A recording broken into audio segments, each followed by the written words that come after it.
Saya anjing!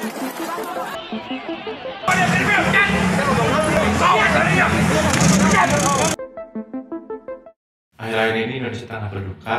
Banyak kejadian aksi unjuk rasa dilakukan di berbagai daerah, baik itu kota, kabupaten maupun pusat.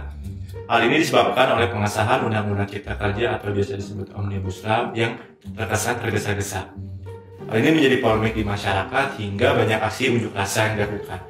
Yang pertama adalah sosialisasi ke masyarakat tidak ada.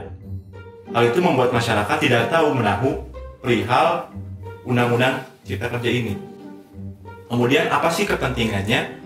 Apalagi ditambah kondisi yang saat ini, harusnya pemerintah sadar urgensi yang harusnya ditekankan atau diperhatikan adalah menangani pandemi COVID-19, bukan mengurusi tentang Undang-Undang Ketenagakerjaan ataupun Cipta Kerja.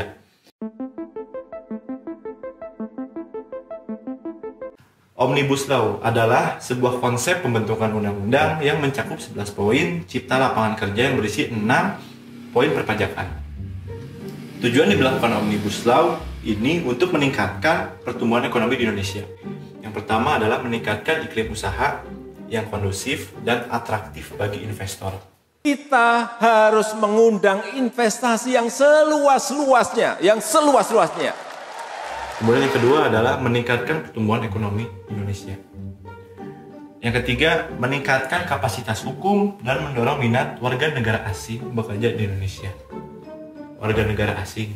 Jika ini disahkan, maka tenaga kerja asing sudah tidak diharuskan lagi untuk mendapatkan izin tertulis dari menteri atau pejabat yang ditunjuk.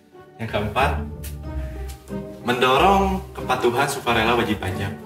Dan yang terakhir adalah menciptakan keadilan berusaha antara pelaku usaha dalam dan luar negeri.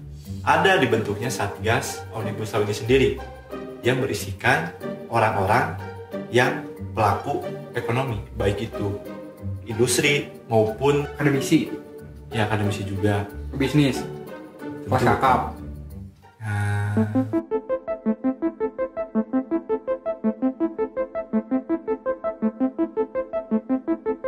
Oh, jadi hanya untuk kalangan pebisnis kelas kakap.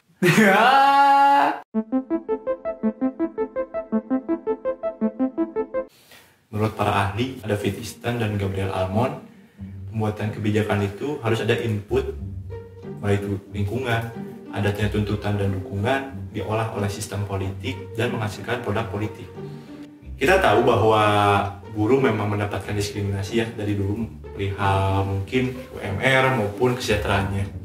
Prioritas bagi masyarakat untuk mengajukan atau menuntut bagi pemerintah untuk mengatur ulang bagaimana sih undang-undang ini mengatur kesejahteraan buruh.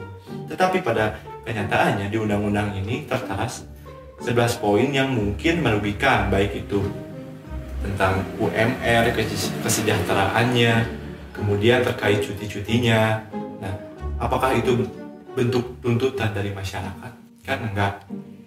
Nah, berarti pembuatan prosedur kebijakan ini cacat. Bukan cacat sih ya, sebenarnya lebih mementingkan investor.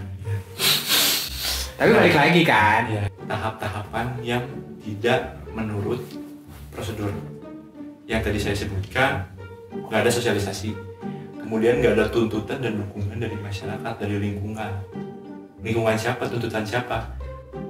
Baik lagi, kecacatan ini mungkin harus kita perbaiki ataupun diingatkan kembali bahwa setiap prosedur pembuatan kebijakan publik harus melalui tahap-tahap prosedur. Yang paling penting adalah sosialisasi.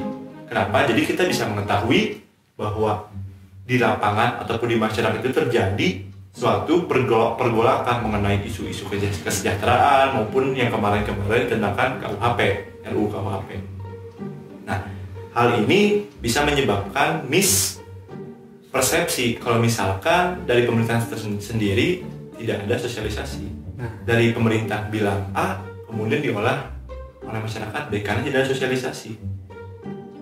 Bisa aja maksudnya baik. Iya, bisa aja baik. Tapi kan tidak ada sosialisasi. Nah, makanya diperlukannya sosialisasi.